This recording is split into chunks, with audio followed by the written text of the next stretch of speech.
Howdy, my noble friends, SirKakaBabu is back with World of Tanks, and this time, today, we are going to check out the Tier 9 British tank destroyer, the Tortoise. First up, let me tell you, we are going to be looking at 3 games in the Tortoise where it would be ripping apart its enemies left, right and center.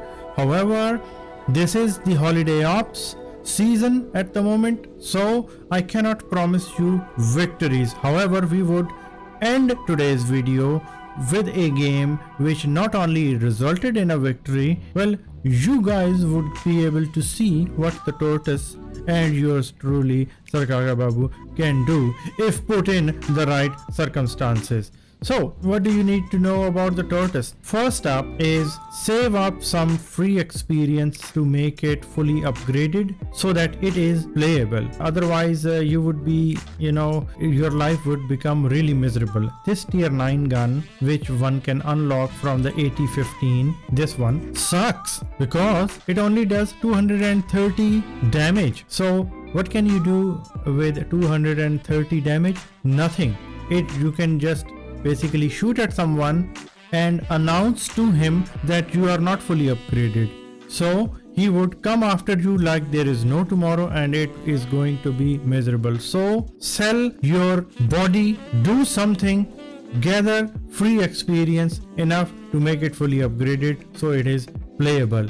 It is one of the most horrid stock grinds and I thoroughly do not recommend it. You need this 120mm gun with 400 for damage, and you must need it. Trust me on this. And engine, of course, and basically you can bypass the tracks for a bit by using the improved hardening like I am. However, I'm not using the improved hardening to increase the load capacity. I'm just making it to increase the hit points of my tracks. So basically it increases the repairing time and stuff and gives you all kinds of goodness. Unless you've got all field modifications researched, you should use the improved hardening. So I'm using bond vents to increase the already fantastic rate of fire, bounty turbo, upgraded one of course, and improved hardening, and all the rest is, you can see, consumables. Going all in on the pay to win aspect. Anyways, enough blabbering about the Tortoise. It is slow, it hits really hard and continuously hits the enemies, and you shall see what it can do. So on to the first game. Alright partners, we are on the mines map, and let me tell you first up that this game is not going to be a victory. In fact, I would say that it is going to be a stupid game in which the holiday ops was on full display and all kinds of weird stuff happened. It was a turbo game in which our team's rear end was handed to it in short order, but well, it is a game which you shall see highlighted the rate of fire of the Tortoise and the destructive power which it has to rip apart high tier fantastic enemies in quick succession.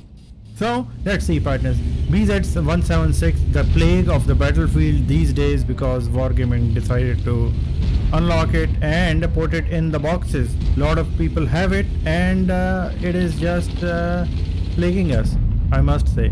Okay, what if aggressive badger has appeared, and I don't know what he was thinking and how he is surviving for this long. I put a good round in him and also try to track him. I am trying to, this, look at this TNH, man, blocking my retreat, and he is just ruining my game. This is the first incident where a team is behaving in a stupid fashion. Now the enemy mouse has joined in the badger as well, and he has pushed in hard. What is going on?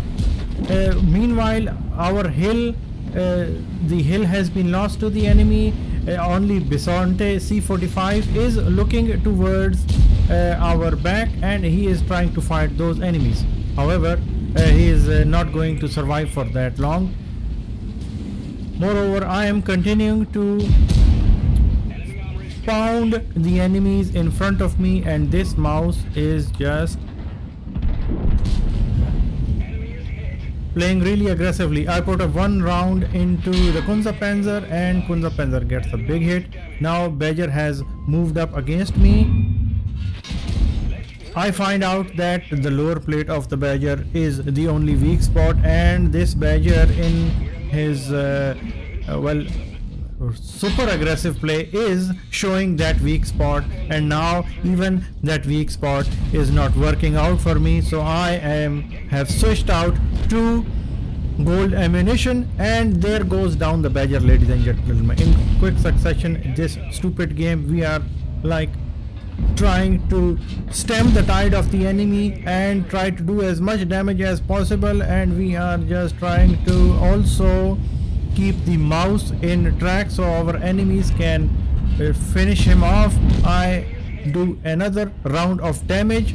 Sadly, I was going for a tracking shot but couldn't succeed, and you can see that how quickly Tortoise is doing damage to it, and boom, 1323 damage. We ammo wrecked the hell out of mouse. Mouse goes down. We are up to 5000 damage. 1-1B comes on to us. We put a round into him also, but sadly AMBT comes from behind and kills us. It was a stupid game where the enemy played stupidly aggressively, but even more stupid were our own team who just melted, and I just could not do much more in this. So at least the one good thing which came out of this game was the Tortoise's performance and the fantastic deadly rate of fire, which if allowed to work, it can really rip apart enemies in quick succession and in short order. Alright partners, let's move on to the next battle. Alright partners, this time we are on the Fjords map, and I am playing with my good friend Up to No Good, and he is driving his convoy. Matchup is quite alright, and I decided to move on to the heavy corner and do some good work if I am allowed to do so. So we are trundling our way towards the heavy corner, and our team has mostly invested over there on the 5-6 area, and they are just chilling out over there. With me is the VK numbers P, and that's weird tank, dumb one, and KV4 Kraslavsky. 3 heavies, 2 heavies and myself are headed towards the heavy corner, and it seems that we are going to be fighting out with Jagdpanzer E100. KV4 Kraslavsky driver. Let me just say that he is either really brave or really stupid. Well, I am going to assume that he is a mega player who is going to rip apart enemies like no tomorrow. But I decided to hang back here for a bit, so that if the enemy comes around, and they are coming around, I might add, with the IS-3A, BZ-176, Jagdpanzer E100, and one more dude which I cannot see, Borask as well. So a mega enemy force is coming around the corner, and we are going to have a mega fight at our hands, my friends. With me is my trusty, friendly neighborhood tech tree tank driver, Conway in the Conway Up to No Good. We are hiding in the bushes, and KV4 Kraslavsky, upon whom we had pinned our hopes and dreams, has gone down, well, with a whimper really, and we are about to get in contact with the enemy. Enemy IS-3A comes around. I am looking for a shot on the enemy. I fire first of my rounds. It bounces, but Tortoise reloads so fast that one is all ready to fire in not much amount of time. However, No Good puts a good round into the IS-3A. His marksmanship is much better than mine, and I switched to gold rounds because my regular ones weren't really going through. This is the thing one does in World of Tanks. Presses 2, buys skill, spends tanks, does damage. So in this order. Anyways, enemies are getting bolder and bolder. IS-3A came up, me and No Good finished him off. So that's fantastic. Enemy Borask thought the better and he retreated. Enemy Jagdpanzer E100 is moving up, but he is like slanted upwards, so his angled armor of the upper hull is working well. However, I find a round into his lower plate and start working on him. Lock him in place so that my friends can finish him off. Well, I am going to pretend that I was trying to intentionally track him and not do damage to him. BZ fires a round into me, only does 59 damage. Meanwhile, Jagdpanzer E100 finished off my good friend, my only hope.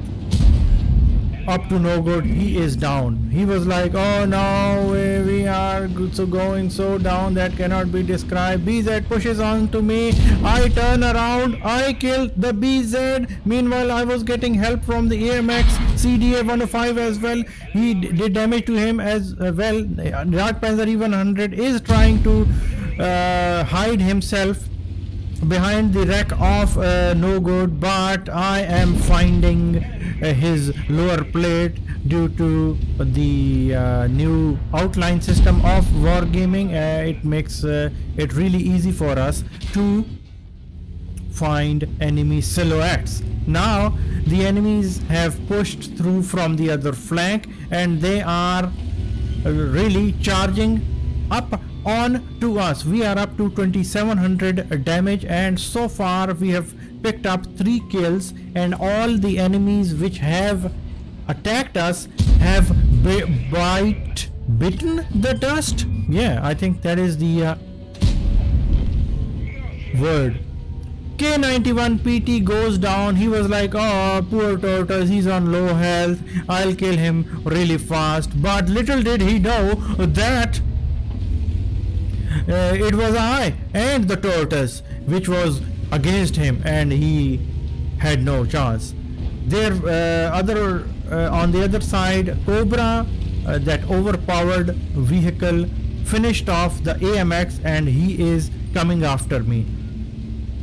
However,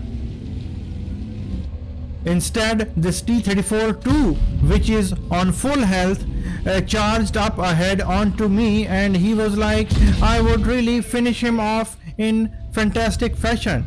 But I am keeping my gun towards him. He is struggling to pen me. Now he is unsure of himself. I put 3 rounds into him and leave him on low hit points, and I also finish him off. Cobra puts 1 round into me, retreats. Meanwhile, TNH from the base area puts 1 round into me. He bounces another round. So my thinking was that Cobra would be reloading and might be near this area. However, I in hindsight think that Cobra just retreated and was waiting in ambush, thinking that I would be moving back against the base to defend it, and he would put an ambush shot into me. However, my slow speed meant that I couldn't get back in time, and the cowardly enemies managed to cap the base like the really measly, well, actually it was an intelligent move on their part, because I judging by the killer performance I was showing, ripping apart enemies left, right and center, most definitely had a fighting chance if they had come after me, and I most definitely would have come on top, I think. Anyways, there was this Tortoise game where you basically cannot underestimate it in any circumstances. It is a very deadly vehicle, and enemy charging ahead onto a cornered Tortoise thinking that they would be able to overwhelm it. Well, Tortoise can fight back with its mega rate of fire, so if set up correctly, it can surprise the hell out of enemies like you just saw. Alright, let's quickly check out the post-game stats of this battle and then we'll move on to the next game. Alright partners, even though it was a defeat, we managed to secure 93,000 credits with 1901 base experience. Well, overall experience, the base experience was 768, and our hero, the one and only, the Queen of the Seas up to no good, did 1475 damage. So I mean, he really didn't do any justice to that turreted tier 9 tank destroyer, and it's like, you know, melted really. But what can you do against the Yak Panzer E100? So I mean, the enemy overwhelmed us so fantastically that it was just the amount of damage one can do as quickly as possible before they just won.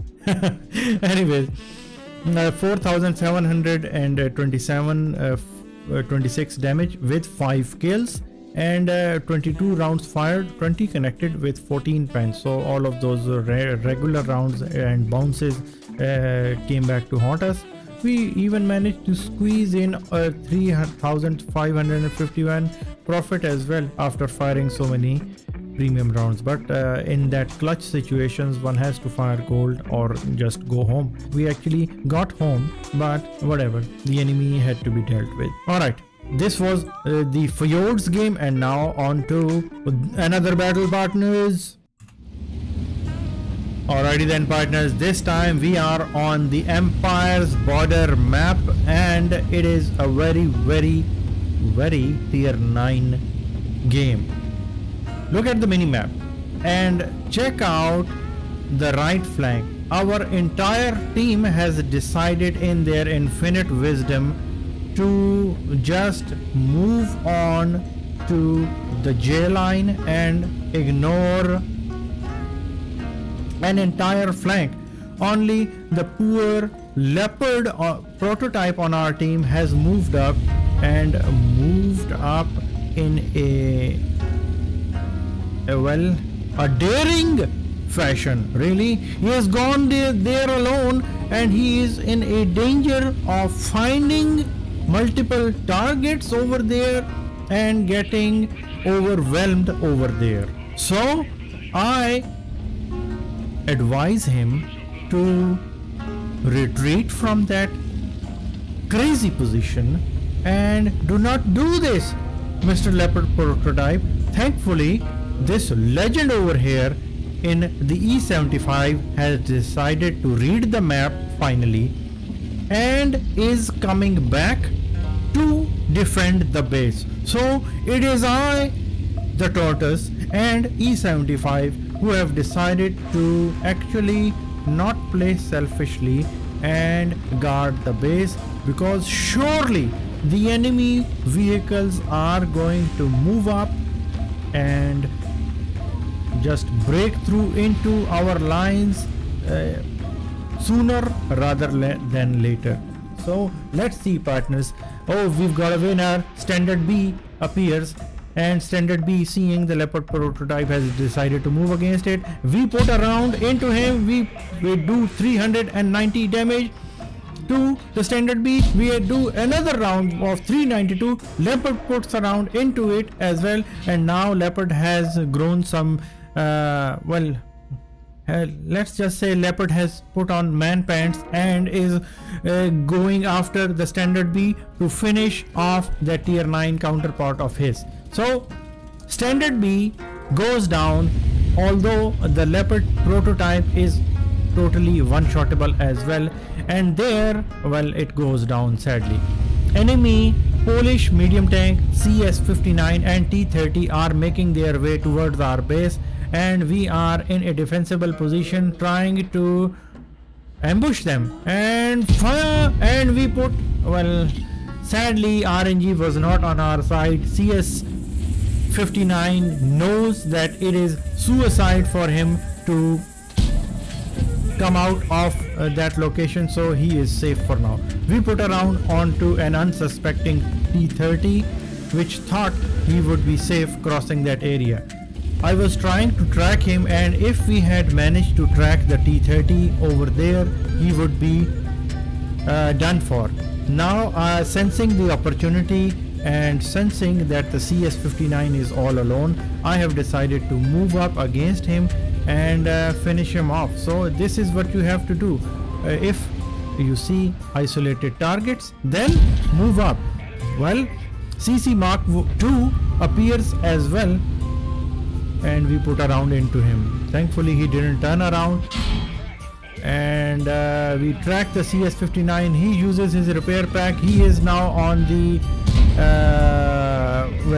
this base of the building, and we push him, move him up a bit so that he cannot use his gun depression. We are continuously tracking and damaging him, and that poor CS-59 was totally helpless, and we ripped him apart quickly. Now we are down 6,500 hit points, and I thought I would be able to put a cheeky round or two into the CC1 Mark II. However, E75 rightly so advised me to retreat, and if you see in the chat, usual filth is being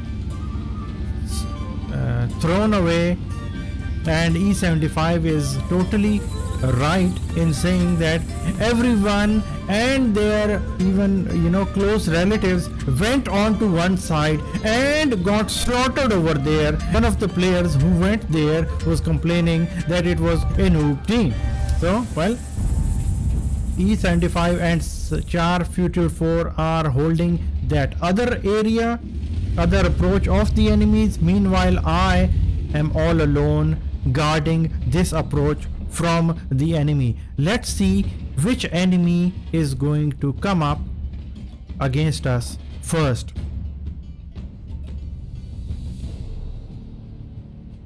Me looking everywhere. Well, yeah. However, that area CC1 Mark II, he chose that approach to move up against us.